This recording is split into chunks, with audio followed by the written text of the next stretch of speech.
Thank you for joining us, everybody, this afternoon. It is a wonderful Friday day. Teachers are all on strike, so everybody's scrambling around trying to figure out what to do with their kiddos, and the teachers are out. So you can drive by, you can honk at them to support them, you can stick your head out the window and yell at them, do what you like. I don't know. It's a wonderful sunny Friday. It is cold. It's about minus 15 Celsius here in Hamilton anyways. And we are just continuing on with our OREA REALiTY Conference speaker sneak peek.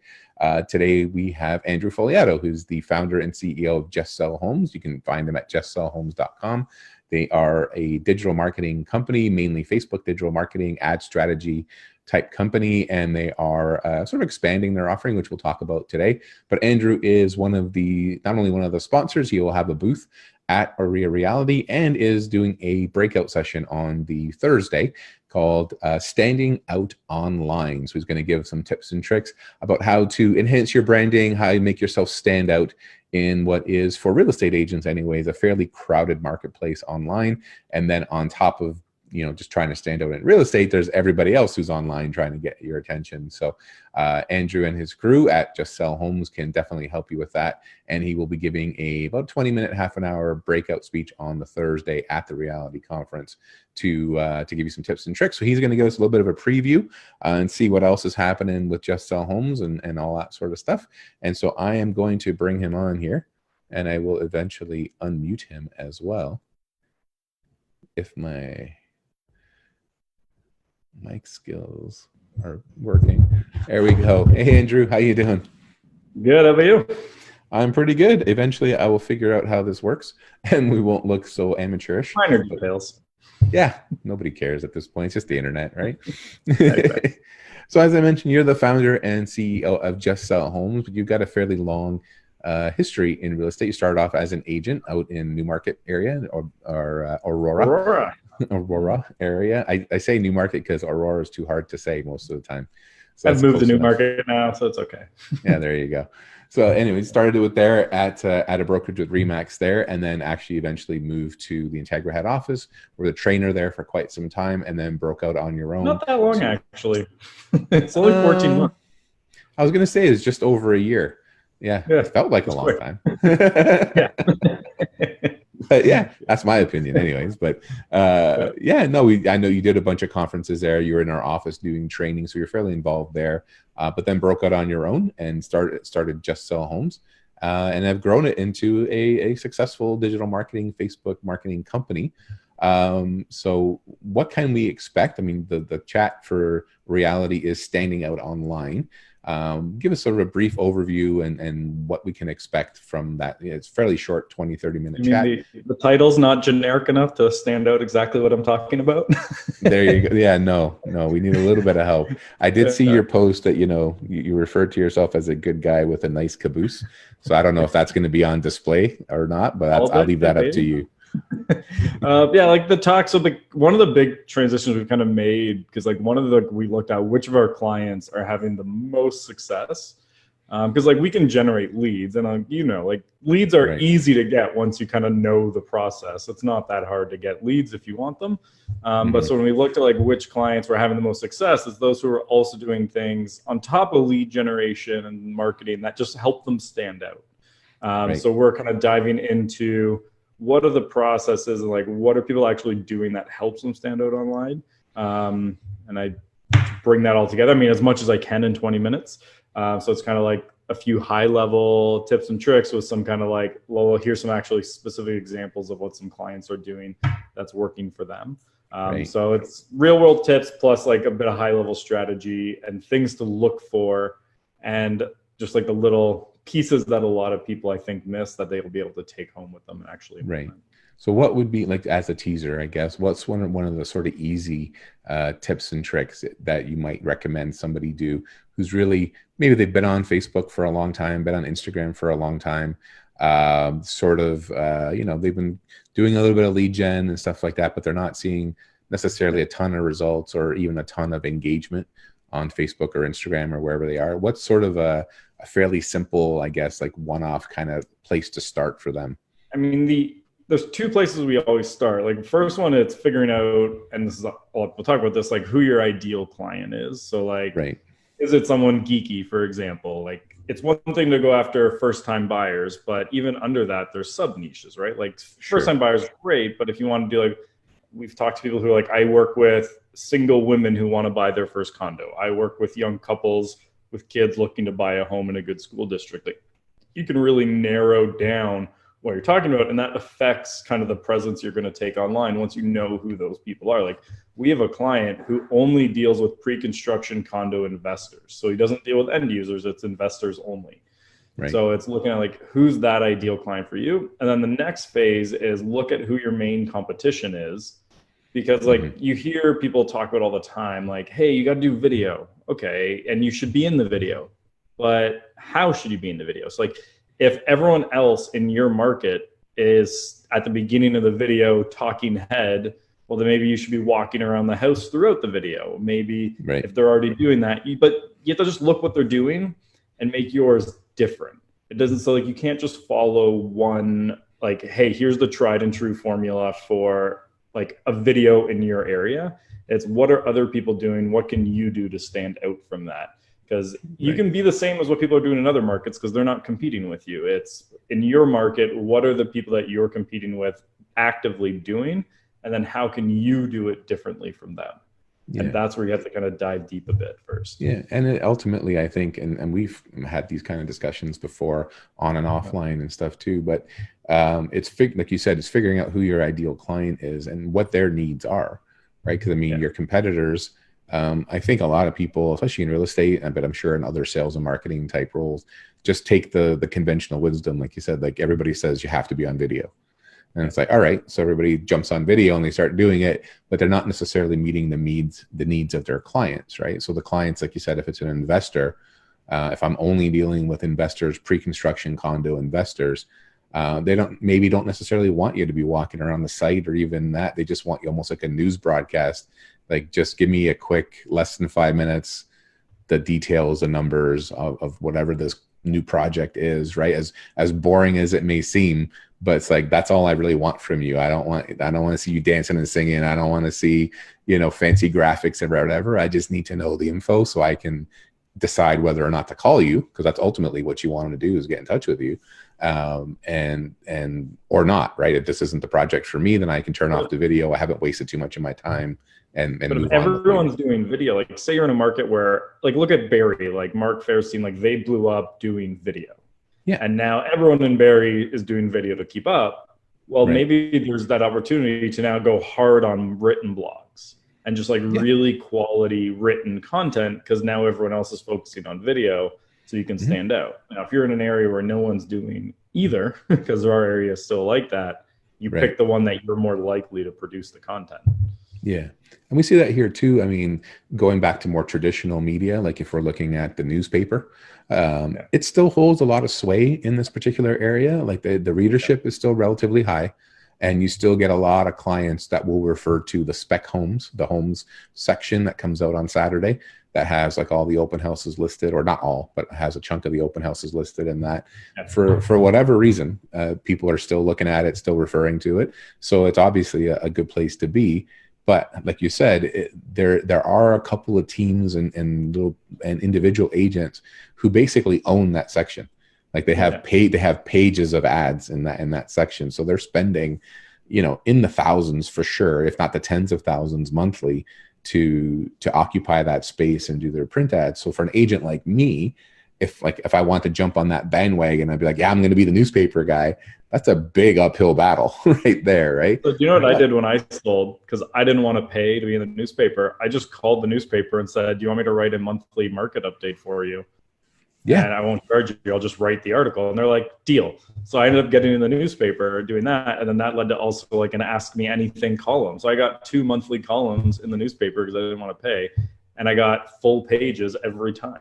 And that's exactly what I was going to say, kind of trying to find that other way in. So you're still in the paper, you're still being referred to as real estate, but you're competing with them in a slightly different way, right? Because like you said, if I'm as an individual agent trying to compete with these teams of 15, 20, 25 agents who legitimately are spending $40,000, $50,000 a month on marketing, there's just no way that I can really compete with that in a cost way, right?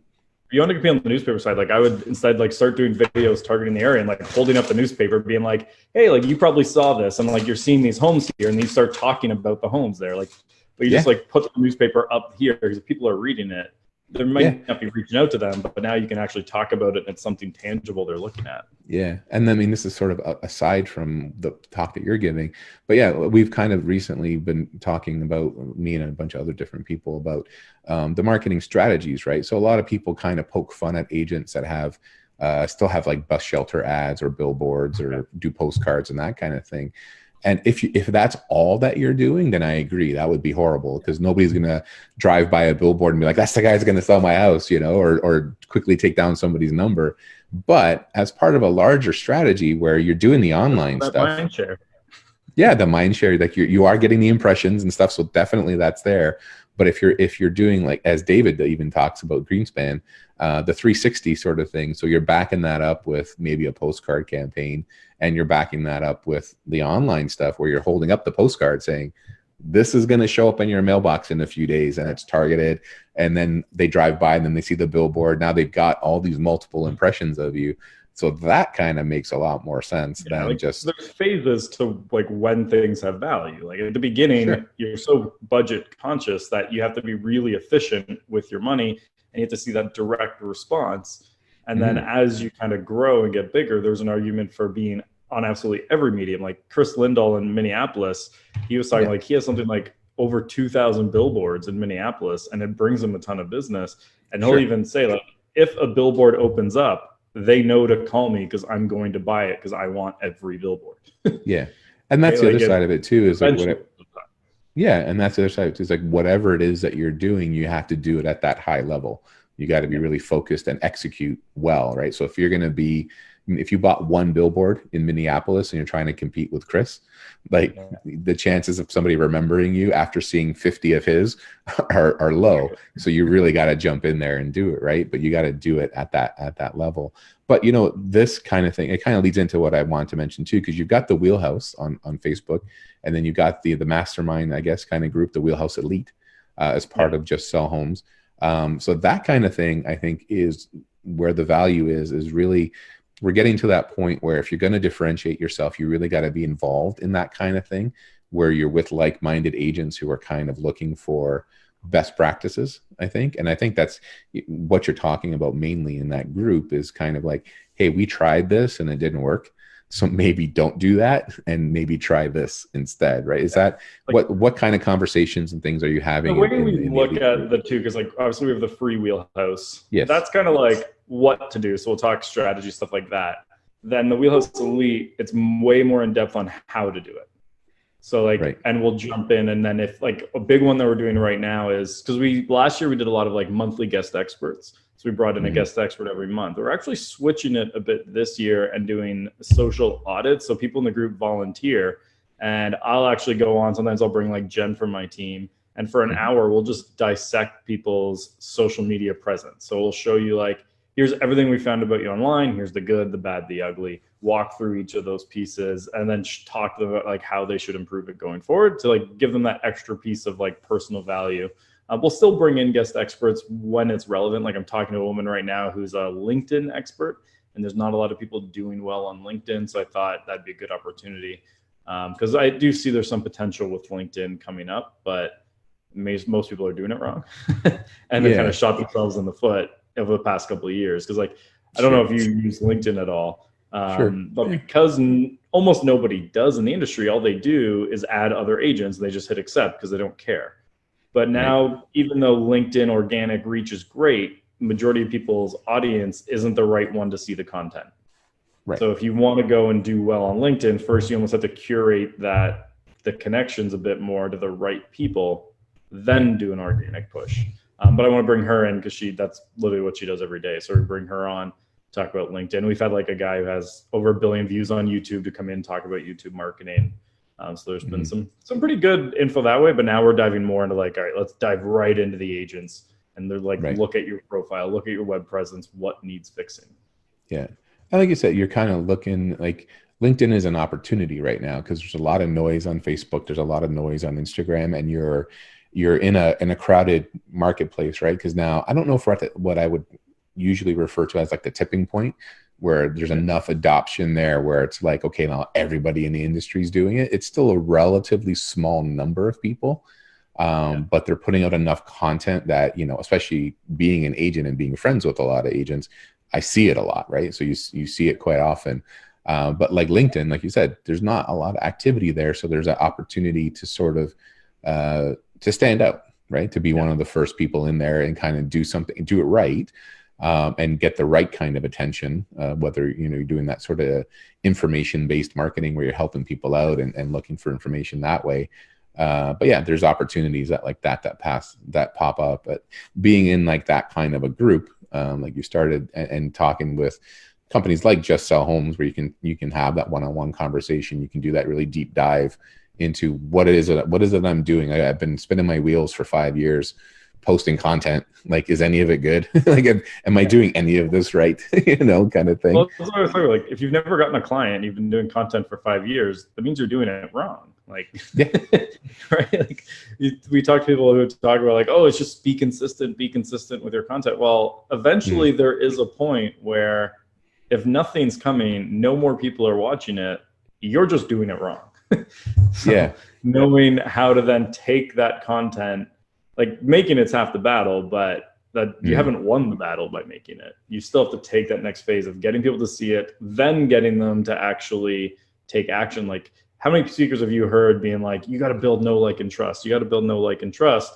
But they say that like it's one word. So like, you got to go know, like, and trust. But we all know and like people we don't trust with business. Right? Like, they're distinct phases you got to work on. Like, even when I look at my show, like over a pint, you might know me like from it. You'll start to like me from it. But just seeing me get drunk on camera doesn't mean you're going to trust me with your business. So I have to have another phase of ads to build trust. Then get you to reject me.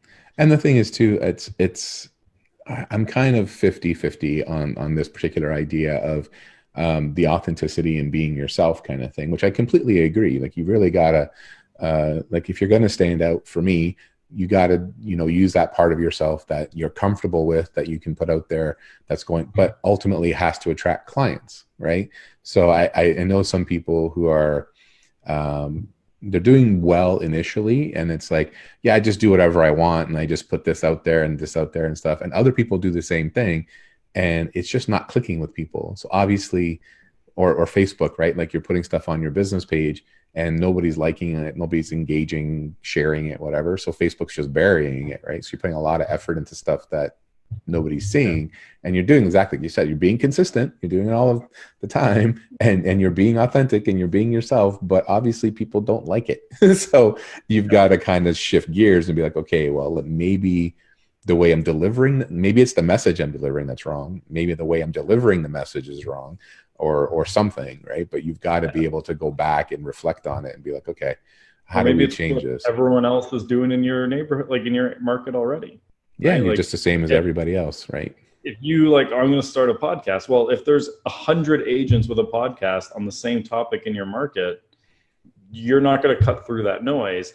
If you're the only one of the podcast, or you have a unique spin on a podcast, that's why, like, I did Over a Pint, is there's a million marketers in the real estate industry with a podcast. So I'm like, okay, in-person interviews only. There's beer on the episodes. And like, we took that route. And that's actually why we did cartoon, because if you look at how people market, it's always the person. So, and it's like them on a backdrop. So I'm like, all right, let's switch and put the cartoon up there to have like an extra differentiator to stand out from what everyone else is doing. Yeah, because with any of this marketing, whether it's Facebook ads, Google ads, YouTube ads, you know, LinkedIn, whether you're doing podcasts or videos or whatever, ultimately what you're asking for is people's time. Right. And they've got to be willing to trade their time for whatever it is that you're giving them. And if it's not, at least in some way, a piece of information that they really, really need, or entertaining. And you know, in the best case scenario, a little bit of both, right? Because your people are on there, like, they'll waste hours, like everybody knows, they'll waste hours watching cat videos and stuff, right? Because at least they're being entertained. They're getting nothing out of it that it makes them giggle, right? But that's fine. But that's kind of what people are looking for, right? Is like, yeah, you know, there's a lot of people like I always give the example, like here in Hamilton with the board stats that come out every week, we get stats, every month we get the overall stats, and they put out this big sort of table, right? And it's like, you know, all the different neighborhoods, what it sold, what the average price was last year, what the average price is this year, blah, blah, blah. And I guarantee you there's like at least a dozen agents that I know that just post it on Facebook and be like, wow, that's it. I'm like, well, all right, well, give me something, man. Like, what is this? Like, I don't know. Why am I going to spend time like zooming in on this little thing on my phone? And you've got no commentary, and I've got 15 other people doing the same thing. But, and I actually have to get back to doing this a little bit more. Like what I tried to do to be a little bit different, at least when I did my market updates, I did them like once a week or every second week, depending, was to actually get those numbers, be like, okay, well, here it is. But here's what it means, right? Here's what's happening in this neighborhood. Here's what's happening. Maybe this is why this is happening in this neighborhood, because there's some construction projects on or whatever. There's some context to it that, you know, again, it's different than what other people were doing. Not that I'm a genius at this or anything, but it's different enough that from what other people were doing, that at least amongst the people who are watching, my past clients who are friends with me on Facebook and other agents from out of town, I sort of became a bit of the go-to resource for the Hamilton area. Like I look like I know what I'm talking about, other than just saying, hey, wow, you know? And so you kind of generate business that way. And you, like you said, you build people's, that's the trust part, is like when you can actually explain what's happening and why, and get people the information that they need. The like part is just me wearing Spider-Man t-shirts all day. I don't know, something like that. Right? I remember the first time I figured it out, I was actually at an open house, and I was like, they were talking like, oh, you're looking for a place in the neighborhood. And I was like, well, why don't you just sign up for like the listing alerts? They're like, oh, hold on. And they pull up their phone, open it up, and they had 8 different agents sending the same email, like the daily properties of interest, their name all in caps, just different names on it. So I was like, well, that clearly is not going to work, because you have 8 different people sending you identically the same thing. So what I ended up getting their email, like, I'll don't worry, mine will be different. I just decided on the spot. And what I did is I always knew like that went out in the morning. So what I did is at the end of the night, I didn't have kids then, so it was super easy. I just let like 10 p.m. go to my computer and take all the new listings, and then just do like a quick, hey, here are the best deals in the group. And these are the ones I think you should see. And I'd send that to them before anyone else with my insight. And it was so much more effective. And they ended up becoming my clients, as instead of those other 8 that were just same stuff constantly going through. Yeah. Well, again, like it's a bit of an offline thing, but again, you're just finding a way to stand out from what everybody else is doing. Right. And it's, you know, there's lots of different ways of doing it, whether it's just catching their attention by me, you know, being a goof with the Spider-Man shirt on, but at some point you got to deliver value to them. Otherwise, you know, they can find entertainment other places too, right? There's goofier people than me on the internet, believe it or not. So gimmicks only work if you can back it up with something real. Yeah, you know what? Like I said, this is more just me. So I enjoy doing this, and I'll talk. But then it was actually Ryan Hodge. It was kind of funny because he tuned in. I was doing a late night video, and I thought, you know what? I'm just going to do like this pop culture update as a spinoff to what I'm doing. So I just started talking for like an hour about, oh, here's all the shows that are coming up on Netflix. Here's the ones that are filming in Hamilton, like right now. Here's why this is happening. Here's which company bought what other company, and this person's doing that, and this person. And the Batman film isn't going to happen because Affleck is going back to rehab, so he doesn't want to do that anymore. And Hodges is like, oh, I love this, man. I thought you just liked this stuff, but you actually know this stuff, right? I was like, yeah. You know what type of content would be interesting for you to do on that type of topic? Have you ever, like, you know, The Ringer? You heard of The Ringer? Yeah, I think so. So, like, I mean, it's mainly sports, but they do pop culture too. Yeah. But they have this one for the NBA called NBA Desktop. And basically it's a guy who goes to his computer and he creates like a Google sheet, and he's like, here's all the headlines going on in the NBA. But then it'll like, when he clicks on it, he's hyperlinked to whatever that is. But it's like a 10-minute video of basically him sharing his desktop with a little video of him in the screen, going through all the highlights. Like, I'd say like watch a couple of those and you could adapt a really good one for your area. Like, I'm thinking of doing something similar for like the marketing side of real estate. But that's where I do that all the time, is I'll look at like other companies that are doing really well online that have nothing to do with our industry. Like, what are the pieces that are getting the most engagement? And that NBA Desktop one is actually killing it right now. Like, they get, like, they've won awards for it. And when you watch it, like, it's so simple, but it's because it's like engaging and relevant to that like really specific niche, which is for them is like hardcore MBA guys. Yeah, and I was kind of leaning towards, for me, it's like more the film industry here in Hamilton, like getting with the geeky stuff, because right now it's busy. Like they're doing a lot of stuff, and you could easily fill like a 10-20 minute like little video segment with like, here's who's shooting where now and what show is shooting where and who's in town and stuff like that. And here's the neighborhood if you want to tie it back to real estate, right? Like here's if you want to buy a house like in Ottawa Street and watch them film on Umbrella Academy. And there you go, man. But start reaching out to the shows and seeing if there's any way you could do some type of like interview with someone or someone who picks like the sets or like the locations. Like, how do you find a place in Hamilton you want? I've already been hanging around. Like they were shooting on Ottawa Street, so I was kind of hanging around. You could sit. It's funny because they shoot in the street, but you can sit inside the cafe across the street. They don't care because they're just shooting the exteriors, right? But then all the production assistants and everybody, that's where they duck in while they're filming, right? So I'm just sitting there having a chat with the one lady for like half an hour while they're filming. Like, so if I wanted to get involved in the Hamilton film industry, how would I go about doing that exactly? Right. Just like, let me buy that coffee for you. Hang on a second. Let's go chat, right?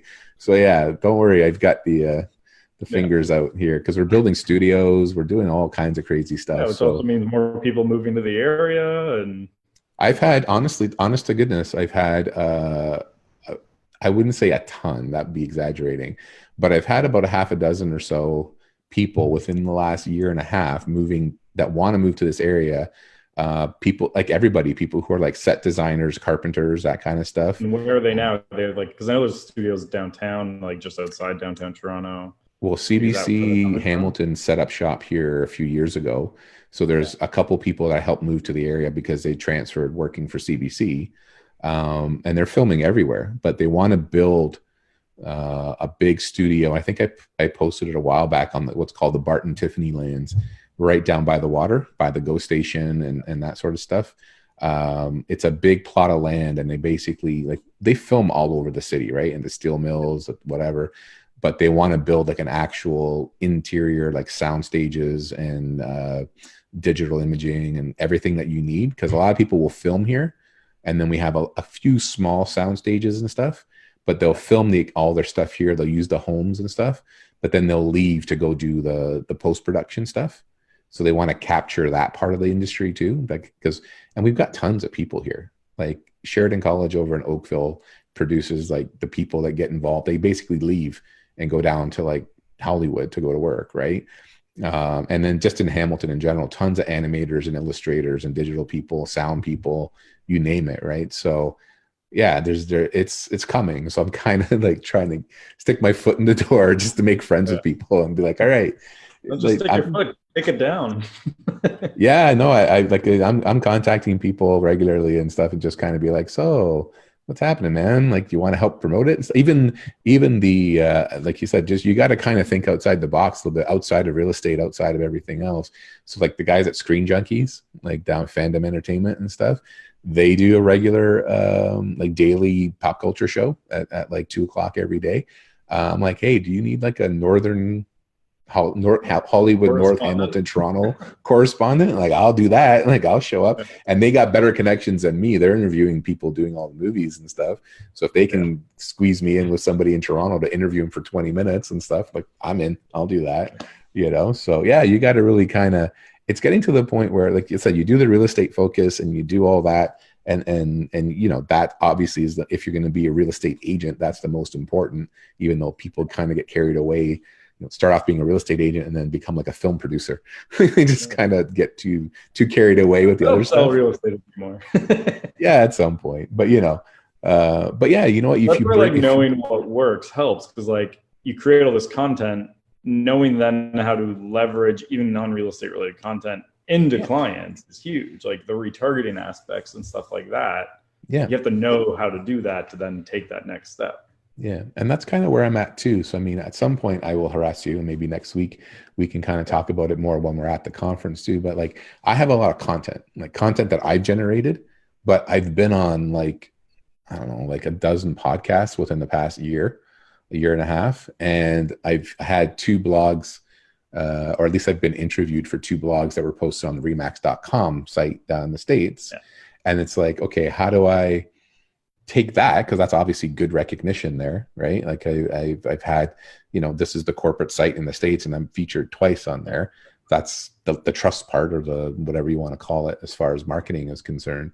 Like, how do you take something like that and then leverage it? So it's like, hey guys, look at what I'm doing. Here's me. Call me if you need something, right? Yeah. Because essentially that's what it is, right? One great thing to do for things like that is, like, when you're featured on someone else's blog, especially, is pay for your own ads to send people to their site for your article. Because if they see a huge bump in traffic for your article, they're more likely to also then invite you back, because they're like, well, look, when he was on, we got a huge bump in traffic. Yeah, he's popular. You created that bump. Yeah. And it makes them look good, gets you in front of more people. Okay, don't say that stuff in public, man. This is the stuff we talk about after.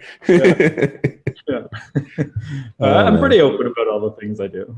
Yeah, you know what? Honestly, I don't think I've ever. I know when I started, this was weird to me because I came from a sales marketing background. I was like a marketing coordinator for a big multinational science supply company. So I did a lot of their business proposals and stuff like that. And then I moved into real estate. Like, there's a gap in between there where I did renovations and stuff. And then I started in real estate. And then I get into the brokerage situation in the marketing department. And everybody was so protective of their marketing. It's like, if you approached a marketing department when somebody else was in there talking to somebody, it was like death stares and stuff, right? It's like, oh, what are you trying to steal my marketing kind of thing? And my opinion, I guess, and this was before like really heavy digital marketing. We're just talking about designing postcards and stuff, right? Like, we're not talking about Facebook ads or whatever. I'm like, if your marketing is that much of a secret that I don't know about it, it's bad marketing.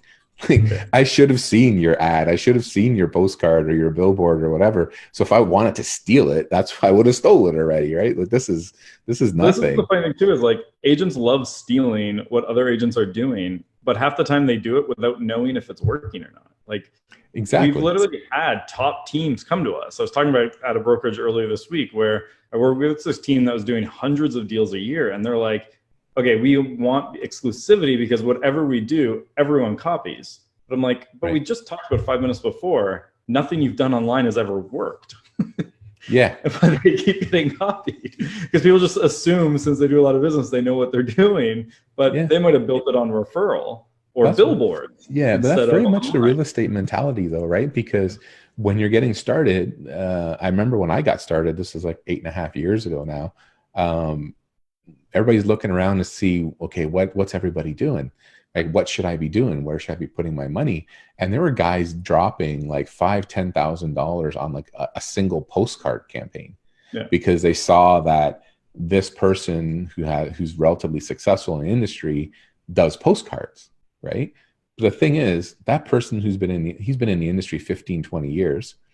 And yeah, he's doing postcards right now, but maybe he's not getting a return on it at this point. Like, he's doing it because that's a habit. He's just been doing it for so long, but he's not getting anything out of it. So if I dump 10 grand on a postcard campaign, I might not get anybody calling me, right? Like, and then I've just lost $10,000 and I'm like, and I'm just getting started. I'm like, I'm already 10 grand in a hole. Like, this is bad. Yeah. Well, it's wild. Like, people drop that money so quick in like one shot just because someone else is doing it, but they're not willing to test $500 on something else. Yeah, and that's where the digital, like the online stuff, I always said I'm all for it, only because I noticed early on, like, I like legit, like, to be transparent, I guess, like, we did a newsletter campaign, me and a partner that I used to have here in Bimbrook and what's called the Summit Park area. So we're printing, it's a 4-page glossy newsletter, like 8.5 by 11 magazine kind of style, right? 4 pages. We even had advertisers in it, like in small sections, and we had real estate stats. We had a crossword puzzle. I don't know what the frick we had in there, a whole bunch of stuff. And everybody, when they saw it, was like, this is fantastic. This is like one of the nicest newsletters I've ever seen, blah, blah, blah, blah, blah.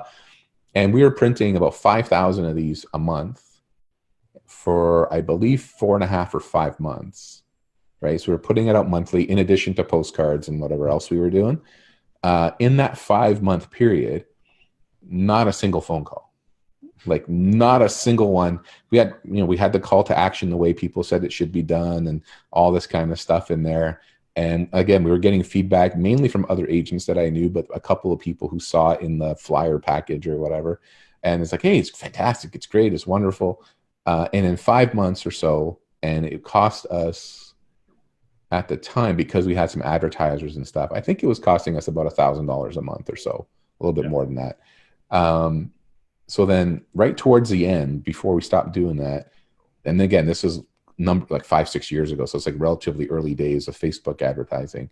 I think I put out a sort of one of those what's your home worth evaluation type ads on Facebook for, I think I paid $50 a week for 2 weeks, targeting just the Bimbrook area. And I had about 15 or 18 requests in 2 weeks to do CMAs and stuff. Right. So I spent $100 and I got almost 20 people responding, at least asking me to do a CMA. Now, whether I can convert them and close is a different story. And I spent, $5,000 on 25,000 flyers, newsletters, and didn't get anything out of it. Right. So again, it's like, you gotta be able to open your mind. So immediately I was like, you know what, I could keep pounding this newsletter thing, throwing more money at it, redesigning the newsletter, doing this, doing that, and hope to God that it works in like another 9 months, or I can start focusing on what's actually showing me results, right? And nobody was doing it. So it wasn't like, hey, I'm going to do what he's doing. It was just like, this is a new thing. Let's give it a try. And if it works, great. And if not, I lost $100, right? Yeah, that was great with us. Like we had a client, they were spending, or there was at the time a potential client spending 20 grand a month on print. And they were like, I don't know if I want to give it. I'm like, how about this? Just give me 2 grand. And we'll see what does. And I'm like, I'm pretty confident I will beat your other 18 a month spend. And sure enough, we were for the 2 grand. I think the one month we got them 550 leads off that. Yeah. And they were like, how's your 18 grand going? Even if you're converting at the low end, like that 1 or 2% that people claim that, is like the bottom end where you're just not converting very well. You've still got 5 to 6 leads, like closed transactions out of that versus 18,000 for nothing. Right. So I think that's kind of the way people have to look at it a bit more. And that's kind of why I said I don't begrudge anybody doing the other stuff, but it's got to, at this point, you got to know the numbers. Yeah, you got to always know your numbers. You always got to go back and revisit it and see what your return on investment is. Always, otherwise you're just spinning your wheels, right? But I think, like I said, I don't begrudge anybody doing billboards or doing client events or doing bus shelter ads, postcards, and stuff like that. But even from the NAR stats, if you look at them and stuff, regardless of age, regardless of gender, social economic status, like what price range of houses that they're looking for, 90+% of people will eventually go online to look for information for you, right? Like, so if they do get your postcard, I mean, it's all nice and everything, but eventually they're going to Google you or look you up on Facebook or look you up on YouTube to see exactly who you are, right? They're not just going to look at this postcard and be like crappy sites. Is like, you spend all this money on beautiful offline branding and presence and everything, and then you buy this like shitty $50 website that or free is the same as everyone else's in your office. Like I remember when I got into sales, I was looking at brokerages to join, and I opened up one that had 50 agents, and I opened a tab for every agent's website, and 47 of them were the exact same website. All that changed was the name and the photo, but everything else is identical. I'm like, they're buying the generic website. Any of you? Yeah, and even within that framework, at least make the effort to make it a bit different, right? Like whatever it is that you can do, if that's where you're going. And there was a time, like probably around the same time that you were starting up and stuff, where there was a company selling all of our agents' websites. And basically it was exactly that. It's like, what color do you want the banner to be, red or blue? Like, where do you send us your picture and what's your tagline? And everything else was just the exact same, right? I'm like, well, I don't want to do this. And how much is it going to cost me? And like, why? I could probably go to WordPress and just do something way better than that on my own at that point. But yeah, then like, again, you don't stand out, right? You just, and that's why I was always kind of frustrated too with the newsletter companies, because even here we used to get presentations all the time. They'd be like, hey, we do your newsletters for you and blah, blah, blah. And you get to you know, you're at Remax, so your header is red and Royal LePage guys are yellow or something. I don't know. And then the whatever, and then but the content is all canned content. It's all the same, right? So you had a chance to like write the first paragraph, I think, and the other 2 pages were just like canned content and your photo. And it's like, we'll print them and we'll deliver them. And then I'm here in Bimbrook, and literally in the same week, I got 3 different from 3 different agents. I got the same newsletter with a different color header, right? I'm like, what the hell is this, man? This is just ridiculous. I remember I went to a seminar when I was selling, and it was one of those ones where it's like newspaper ads work really well. You got to do the 1-800 hotline and all that stuff. And it was someone who was a huge agent in our area. So like, I'm like, well, he's one of the most successful agents ever. Sure. It works. So I take the ad, run it in the newspaper, exactly like we said, opened up the newspaper when it arrived, and there were 7 identical ads, and all that changed was the phone number, because it was all, everyone was just like, they were all at the seminar too. Yeah. Well, you know, you're seeing that now on Facebook, and this drives me insane. Is like suddenly and it's always timed, like everybody's doing it at the same time. So suddenly it's like Monday morning, you wake up and you check your email and stuff, and you flip over to Facebook, and you can see it. You'll have like 10 different real estate agents, because I'm connected to so many from different areas, right? But I'll see like 10 different real estate agents all asking the same question to create engagement. So it's like, does pineapple belong on pizza? Yeah. What was the name of your first dog, or something like that, right? And it's like, you all went to the same stupid seminar. I know it, because it's Monday morning, and I'll screenshot it and I'll send it to them. Yeah, and I know all the ones that know each other, obviously, right? So I'll screenshot their things and send it to them. I'm like, what are you guys doing? Like, stop. This is ridiculous, man. But I like to play the game of guess which speaker told them to do that. Oh yeah. Well, you know who's doing the rounds usually, right? Like, because it's like a podcast. Like if you watch, like I used to watch like the Joe Rogan podcast and a few other ones. Well, they all have their buddies, right? That are all stand-up comedians. So they do the rounds, right? They start on Joe Rogan, then they go over to this guy, then they go over to this guy, and they're doing the rounds, right? So I'll know from a buddy of mine. It's like, oh, we just had these people in at the Royal LePage office or the Home Life office or whatever. I'm like, oh, they're probably coming over to ours pretty soon, like next week or something, right? But it's the way it goes. Anyway, I know we want to keep this kind of short, so we'll kind of wrap it up. But you are presenting on the Thursday. Do you remember what time? Yeah. I think I'll post either 1:55 or 2:55. I knew it was after lunch, is in the afternoon. So we're basically all in the same end area. of the conference when everyone's already leaving. Well, you know what? The smart thing they did is like Molly Bloom doesn't do her thing until the last day. At the end, she's closing it off. So I think that'll. Yeah, so I'm presuming a lot of people will be hanging around waiting for that. So they'll be bopping in and out. And they'll just be finished having lunch. So they'll come and fall asleep in your session. It's awesome. Perfect. Yeah.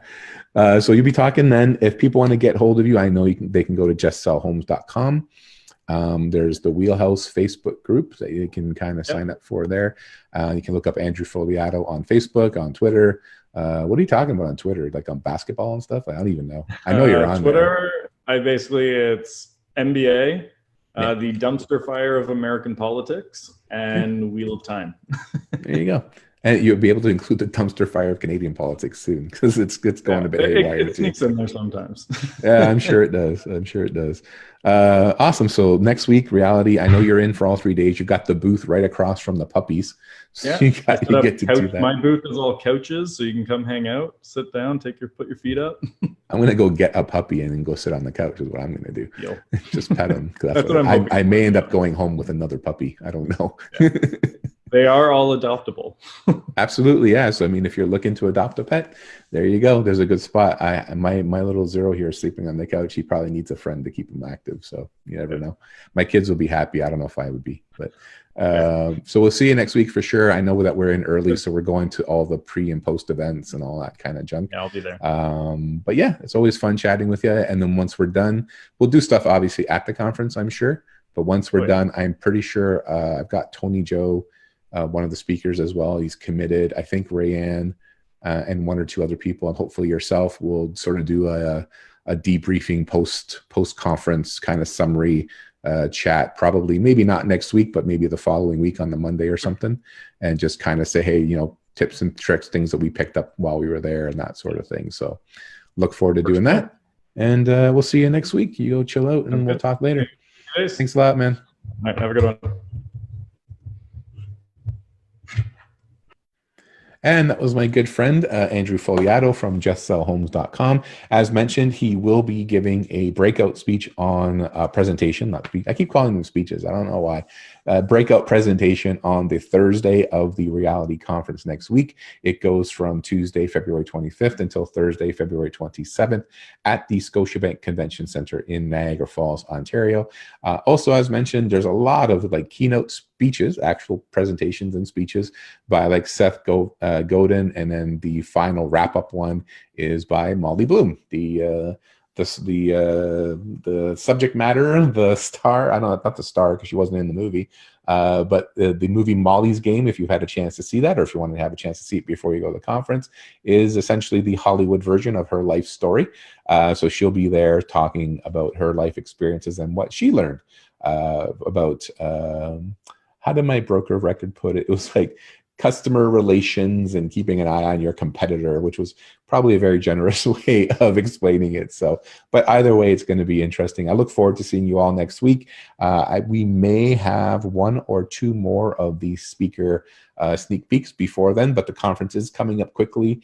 It is almost sold out. It is Tuesday to Thursday. You can buy single day tickets, or you can buy for all 3 days, for the Tuesday to Thursday. Tuesday is mainly OREA business, Ontario Real Estate Association presentations and business general meeting, elections, that sort of stuff. Tuesday evening, I believe, is the President's Ball, the Vegas North, I guess is what they're calling it, to celebrate Sean Morrison becoming the new president of OREA, eventually the president-elect. And then Wednesday evening is the OREA YPN, Young Professionals Network Boost event. It is an offsite event. There's a separate ticket for that, $40 in advance or $60 at the door. There's entertainment, and that includes like drink tickets and hors d'oeuvres and a whole bunch of other things. And they're doing their YPN. I believe they're doing their awards that evening as well. Starts at 8 p.m. on the Wednesday, 8 till 10-ish, or until people decide to go home. And then Thursday's the final day. So Wednesday's a lot of the keynote speakers, the breakout, the plenary speakers, they call them. And then the Thursday's a lot of the breakout sessions, followed by the closing presentation by Molly Bloom in Niagara Falls. So look forward to seeing you there. If you're there and you happen to see me, say hi. I'll be all over the place doing chats and interviews, and who knows what else kind of craziness we can get into.